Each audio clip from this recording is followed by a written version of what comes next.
ఎడారిలో సెలయేర్లు మార్చి 8వ తారీఖు. నీ పేరు ఎన్నటికినీ గణపరచబడినట్లు నీవు సెలవిచ్చిన మాట నిశ్చయముగా స్థిరపరచబడునుగాక. మొదటి దినవృత్తాంతములు 17వ అధ్యాయము 24వ వచనం.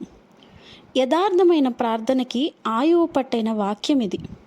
చాలాసార్లు మనకి వాగ్దానం కాని వాటి కోసం ప్రార్థిస్తూ ఉంటాం. అందుకని ఇది దైవ సంకల్పం అవునో కాదో తెలుసుకోవడానికి కొంతకాలం పట్టుదలగా ప్రార్థించవలసిన అవసరం కలుగుతూ ఉంటుంది. అయితే కొన్ని సమయాల్లో మాత్రం మనం అడుగుతున్నది దేవుని చిత్తానికి అనువైనదే అన్న దృఢ నిశ్చయం కలుగుతుంది. దావీదు జీవితంలో ఈ ప్రార్థన అలాంటిదే. బైబిల్లో ఉన్న ఒక్క వాగ్దానాన్ని తీసుకొని దాని కొరకు వాదించడానికి ప్రేరేపణ కలుగుతుంది. దాంట్లో మనకి సంబంధించినదేదో ఉందనిపిస్తుంది. అలాంటి సమయాల్లో స్థిరమైన విశ్వాసముతో దేవా నువ్వు అన్నట్టుగా చెయ్యి అని ప్రార్థిస్తాం.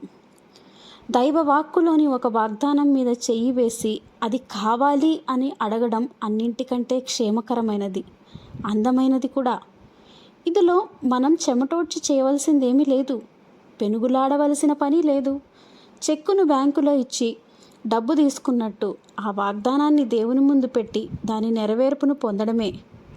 అనుమానం లేదు, ప్రార్థన ఖచ్చితమైనదైతే చాలా ఆసక్తిదాయకంగా తయారవుతుంది. ఎడాపెడా నోటికి వచ్చిన వాటినన్నిటినీ అడిగేసి దేన్ని పొందలేకపోవడం కంటే కొద్దిపాటి దీవెనలను ప్రత్యేకించి అడిగి పొందగలగడం మేలు కదా. బైబిల్లో ఉన్న ప్రతి వాగ్దానము దేవుని చేతివ్రాతే. నువ్వు అన్నట్టుగానే చెయ్యి అనే మాటను జోడించి ఆ వాగ్దానం కోసం మనం అడగవచ్చు. తన సత్యంపై ఆధారపడ్డ జీవులను వాటి సృష్టికర్త ఎప్పుడూ మోసం చేయడు. అలాంటప్పుడు పరలోకపు తండ్రి మన కొడుకులకిచ్చిన మాట మీరగలడా?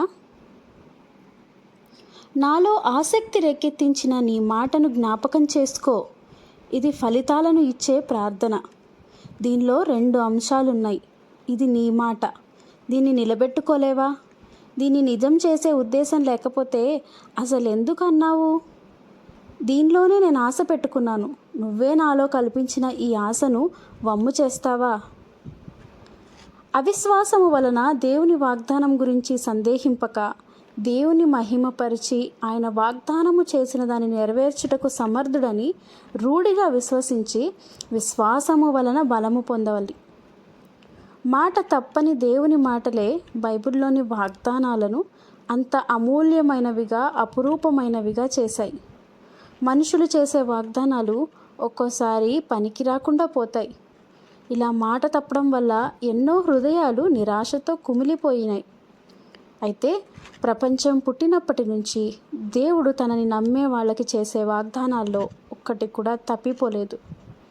దీన క్రైస్తవుడు వాగ్దానపు గుమ్మం దగ్గర చలిలో, శ్రమల చీకట్లో నిలబడి ఆ తలుపు గడియ తీయడానికి సందేహించడం అనేది ఎంత విచారకరం. అతను నిస్సంకోచంగా ఆ తలుపు నెట్టుకొని లోపలికి వచ్చి తండ్రి ఇంట్లో ఆశ్రయం పొందాలి. ప్రతి వాగ్దానానికి 3 స్తంభాలు ఆధారంగా ఉన్నాయి. దేవుని న్యాయం, ఆయన పరిశుద్ధత ఆయన్ని మాట తప్పనీయకుండా చేస్తాయి.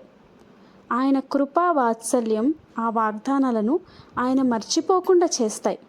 ఆయన నిజాయితీ ఆ వాగ్దానాన్ని మార్చేయకుండా ఆచరణలో పెట్టేలా చేస్తుంది.